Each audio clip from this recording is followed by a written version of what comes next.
Terima kasih pemirsa, Anda masih menyaksikan iNews Gorontalo. Pemirsa, pedagang sapi di Gorontalo mengeluhkan aturan karantina sapi yang memakan waktu 14 hari untuk pencegahan penyakit mulut dan kaki. Aturan itu dikeluhkan karena karantina sapi yang cukup lama membuat omset penjualan sapi keluar daerah menurun hingga 50%. Untuk mencegah penyakit mulut dan kaki pada sapi, Balai Karantina Pertanian Kelas 2 Gorontalo mengeluarkan aturan karantina sapi.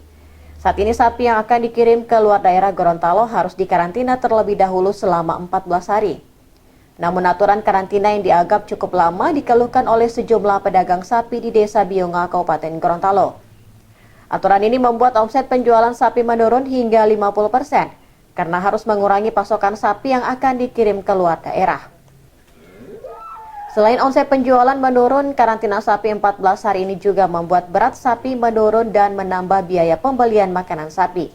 Yang jelas, bentuk pembatalannya adalah berkurangnya pasokan sapi ke Balikpapan.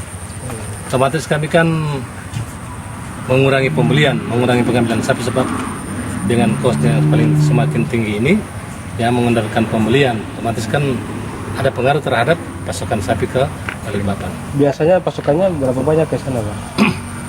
Kalau jumlah pesanan kami untuk keluar daerah setiap bulannya itu ada kisaran lebih dari 1.500 keseluruhan. Tapi karena dengan adanya keadaan yang luar biasa ini, ya mungkin berkurang seperempat atau mungkin separuh. Pedagang berharap pemerintah menurunkan masa karantina sapi dari 14 hari menjadi 7 hari untuk mengurangi kerugian yang dialami oleh pedagang. Sementara itu, puluhan ekor sapi di Kabupaten Gorontalo yang akan dikirim ke luar daerah harus melalui pemeriksaan oleh Balai Karantina Pertanian Kelas 2 Gorontalo.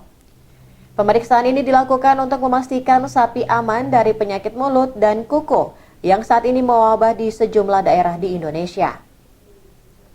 Satu persatu sapi yang akan dikirim ke luar daerah Gorontalo mendapat pemeriksaan mulai dari mulut dan kuku, serta kondisi kesehatan sapi lainnya. Pemeriksaan ini dilakukan sebagai antisipasi untuk mencegah penyakit mulut dan kuku pada sapi yang kini mewabah. Selain pemeriksaan mulut dan kuku, petugas juga melakukan penyemprotan disinfektan pada sapi. Di lokasi ini ada 54 ekor sapi Gorontalo yang akan dikirim ke Kalimantan masih dikarantina selama 14 hari. Untuk memastikan kondisi kesehatan sapi. Jika ditemukan memiliki gejala penyakit mulut dan kuku, pengiriman sapi akan dibatalkan. Di sini kami dari Balai Karantina Pertanian Kelas 2 Gorontalo sedang melakukan pengasingan dan pengamatan terkait merebaknya wabah PMK di Jawa Timur dan kabupaten yang lain di 10 provinsi di Indonesia. Jadi kami di sini untuk melakukan pemeriksaan selama 14 hari, melakukan tindakan karantina agar melihat apakah sapi-sapi ini sehat atau layak untuk dilalu lintaskan ke daerah lain. Apa saja yang diperiksa? Kami memeriksa di sini kesehatan secara umum dan targetnya di 2 penyakit HPHK, yaitu brucellosis dan penyakit mulut dan kuku yang sedang mewabah. Jadi kalau memang ada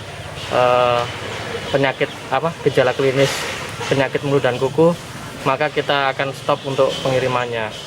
Hingga saat ini petugas belum menemukan penyakit mulut dan kuku pada sapi di Gorontalo.